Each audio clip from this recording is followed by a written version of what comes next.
Some have put the number of deities in Hinduism at an astounding 330 million. Among them we have powerful male figures, different goddesses, child and even baby forms of the divine. We have a whole array of animal deities, elephants, monkeys, cows and birds. So what exactly is going on here? Why does Hinduism need so many forms of God? Why not just one, or at least a trinity to manage the faith? Despite what some preachers say, Hinduism has no commandment which prohibits God having a form. God is not limited to one founder or text born thousands of years ago. He is here and now, ever available to those who ardently seek him. Sanatana Dharma understands that the truth lies far beyond what the mind can grasp.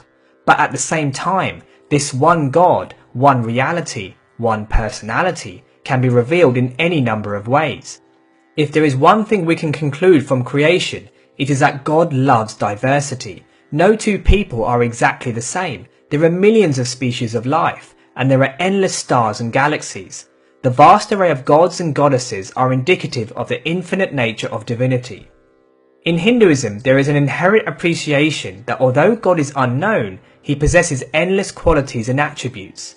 These attributes are portals to another realm. They are realities that we can participate with. They are energies that manifest. And above all, they are actual personalities that we can love and adore. We must understand that ultimately Hindus are not looking to just survive God, to avoid damnation and attain eternal pleasures. Instead, they are looking to rise to a higher state of consciousness and know the truth, to know God himself. However, depending on the individual's spiritual development, they will approach their chosen deity in different ways. For many, but not all, the different forms of the divine are beings that help them get on in life. For example, Ganesha, the elephant-headed deity, is renowned as the remover of obstacles and is often venerated first before any event to ensure success. He is known as Buddhi Vinayaka, the one who grants wisdom. By worshipping and engaging with him, we are invoking the power of discrimination, the power to see good from bad and overcome any difficulties in our life. Lakshmi is the merciful goddess. She is the mother that is always giving. She encapsulates wealth, creativity and prosperity. By praising and gaining her blessings, we actively participate with that reality. We invite affluence and fortune in our life. For Hindus, the presence of God can also be revealed through nature. The great rivers that provide water and sustenance are deified as goddesses, like the Mother Ganga. The cows that provide milk and sustain farming practices are also venerated as sacred. There are even mountains like Arunachala in Tamil Nadu and Govardhana in Vrindavan which are seen as holy because of the great events which have taken place there. Hindus are comfortable seeing divinity in everything and everyone. The masters and scriptures have declared that with the right vision we can perceive and worship God in every situation. The question is not where is God, but rather where is God not? The different deities have been seen by the masters and delivered to the masses. But people often wonder why these revealed forms are the way they are. In each deity we find numerous postures, limbs, weapons and ornaments. For the devotee, there are endearing features that add to their beauty. They are praised in songs and poetry, but they are also deeply symbolic. For instance, Shiva is often depicted in a meditative pose with eyes half open, showing that he is detached from the ways of the world. His body is smeared with ash from the crematorium, showing how he has mastered death. Between his eyebrows he possesses his third eye, the inner eye of wisdom which perceives the truth beyond this material world. He is decorated in serpents which stand for his absolute mastery of the ego and all negativity. The varied imagery, however, is not meant to just be superficially decoded. Ancient rishis understood that these symbols carry the potential to penetrate deep into our psyche and produce a profound effect. They can awaken aspects of ourself and cause a change that dry philosophy and theology could never achieve. Along with each deity we find a whole body of literature, often in the Puranic scriptures. There are various stories showing their different pastimes. We read about how they conquered demons, rescued those in distress, and bestowed blessings to their devotees. We can look at these in different ways. For some, they are actual real events to get absorbed in and enhance their devotion. For others, they are deeply symbolic, holding powerful life lessons. Whereas some minds might insist on such stories being either fact or metaphorical, Hindus are very comfortable accepting both views at the same time, an idea we will be exploring in the next video. Although Hindus will often approach the different deities for material benefits, the highest goal is to realize the divine's presence within and know God in truth beyond the mind and physical existence. To do this, one has to nurture one's bhava, or emotional connection. Without this bhava, we will never sincerely be able to connect with God. Simply worshipping and performing rituals in a dry, mechanical way will not open the gates to the supreme reality. It is a deep, sincere connection that pulls God to reveal himself through the deity. The devotional traditions acknowledge that every individual sees things differently. There is an understanding that we all have a unique bhava and will relate to God through that particular lens. The different bhavas we carry will mean we will be attracted to various deities in different ways. For some, God has to be Krishna, the mischievous, all-attractive person who lived in Vrindavan and won the hearts of all those around him. For others, the ultimate reality is Kali, the wild, untamed mother who destroys all negativity and is ever compassionate. These ideas have led to the various devotional traditions. Vaishnavism sees Vishnu and his various manifestations as the ultimate godhead.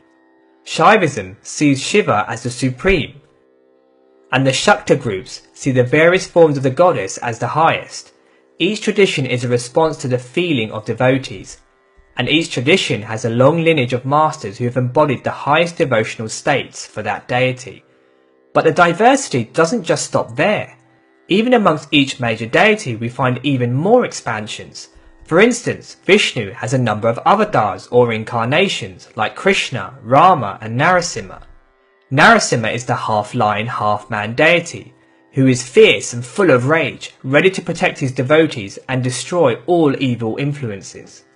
But even the incarnation of Narasimha has other forms. When he sits with Lakshmi, he is calm and benevolent and easily approachable. When he assumes a meditative pose, he is known as Yoga Narasimha, contemplative and introvert. So amongst the devotees of Vishnu, there will be those who are drawn to him as Narasimha, and even amongst the Narasimha devotees there will be those who connect with a specific form of him. Hence, even with one deity there can be many different variations, and each one is a specific aspect or mood of the divine and a reflection of the unique bhava of the devotee. As the Sanskrit saying goes, Yad Bhava tat Bhavathi, as is the feeling, so is the result. The ultimate supreme reality beyond the mind takes the form that we cherish most. The deity that best invokes an intimate, personal relationship within is known as our Ishtadeva, and of course, this will be different for every individual. In the devotional movements, we are encouraged to seek out and dedicate ourselves to the form that we hold dearest.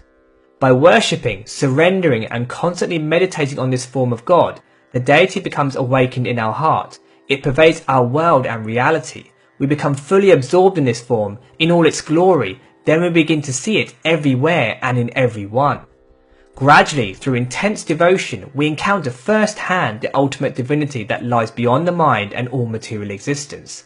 This is the goal of all yoga practice. Depending on who we choose as our Ishtadev, God plays different roles. The thing to realize is that although each of the gods and goddesses embodies one aspect of the supreme reality, to the one who is fully absorbed in their chosen deity, that deity no longer becomes just a part or attribute of the ultimate. To that devotee, it becomes the completeness and entirety of God himself. Krishna says in the Gita, "However one approaches me, I approach him in the same way." If we connect with God in a superficial way, then inevitably we will invoke a superficial response. But if we give ourselves fully to that deity, then God reveals himself in full. Again, it comes down to the bhava, the depth of connection. So essentially the infinite can reveal itself fully in an infinite number of ways. Ramakrishna saw Kali as the source of everything. Mirabai saw Krishna as the highest lord. Each saint and master realized the truth through different deities. Such masters have taught and shown that worship of one's chosen form of God is a powerful spiritual practice that makes the ultimate become intimate. As Gandhi pointed out, there are as many religions as there are individuals. We are all at different points in our spiritual journey, and we are all people who view God in a specific way. Hinduism is a culture that meets the needs of every person. It is this pluralistic and open stance that makes Sanatana Dharma unique among the world faiths. One of the greatest things that can happen to an individual is that they find that connection with their chosen deity, that they foster a deep relationship with that form of God.